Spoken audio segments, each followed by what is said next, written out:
करना क्या है, सब्जियां तो लेनी पड़ेंगी। घर में बनाने के लिए कुछ भी नहीं है तो आज थोड़ी बहुत सब्जी लेकर चलते हैं। बहुत ढूंढने के बाद बाजार में इन लोगों को एक बूढ़ी औरत मिलती है जो टोकरी में सब्जियां बेच रही थी। उसकी सब्जी में थोड़े दाग थे, इसलिए वो थोड़ी कम कीमत पर सब्जियां दे देती है। अच्छा हुआ जो बाजार में हमने उस बूढ़ी औरत को देख लिया, कम से कम आज के खाने का इंतजाम हो गया। लेकिन ऐसा कब तक चलेगा, हर चीज की कीमत बढ़ रही है, हमें कुछ न कुछ सोचना पड़ेगा। दोनों भाभी नंद बात करते हुए घर लौटी रही थी कि देखती हैं कि हीरालाल के खेत में कपास की कटाई हो रही है। तीनों हीरालाल के पास जाती हैं। तुम लोग यहाँ क्या कर रहे हो?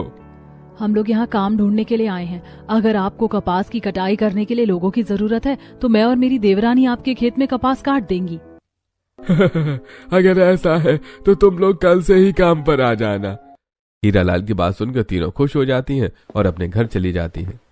कल मैं और पलक सुबह सुबह हीरालाल के खेत में कपास की कटाई करने के लिए चले जाएंगे। आप लोगों के जाने के बाद वो रेनू आई थी। वो बता रही थी कि जंगल के पास गन्ने की खेती की कटाई हो रही है, इसीलिए माया दीदी और मैंने सोचा है कि हम दोनों गन्ना काटने के लिए चली जाएंगी। अरे वाह, ये तो तुम दोनों ने बहुत अच्छा सोचा। अगर तुम लोग भी काम करोगी तो घर में पैसों की परेशानी थोड़ी कम हो जाएगी। तुम बहुओं ने तो बहुत अच्छा सोचा है। अब एक काम करो, मेरे लिए गर्मा गर्म चाय बना दो, बड़ी ठंड लग रही है। आप ठीक बोल रही हैं माँ जी, ठंड तो हमें भी बहुत ज्यादा लग रही है और चाय पीने का मन कर रहा है।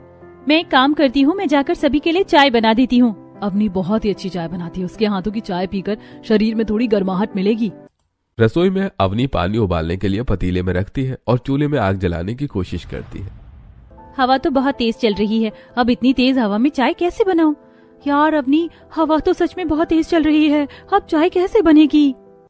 तभी माया देखती है कि उसकी पड़ोसी रेनू एक लोहे की टीन को कूड़े में फेंकने के लिए ले जा रही थी। आप इस टीन को कहाँ लेकर जा रही हैं? मैं तो इस टीन को कूड़े में फेंकने जा रही हूँ। अगर ऐसा है तो आप इस टीन को हमें दे दीजिए। जरूर, ये पांचों बहुएं कोई ना कोई खिचड़ी पका रही होंगी, कोई नया जुगाड़ करने के लिए उन्हें मेरी टीन चाहिए होगी। रेनू माया को टीन दे देती है। रेनू की जुबान कड़वी थी लेकिन वो दूसरों की मदद भी करती थी। माया, तुम इस टीन को पकड़ो और चूल्हे के चारों तरफ घेर दो। ऐसा करने से ठंडी हवा की वजह से चूल्हा नहीं बुझेगा।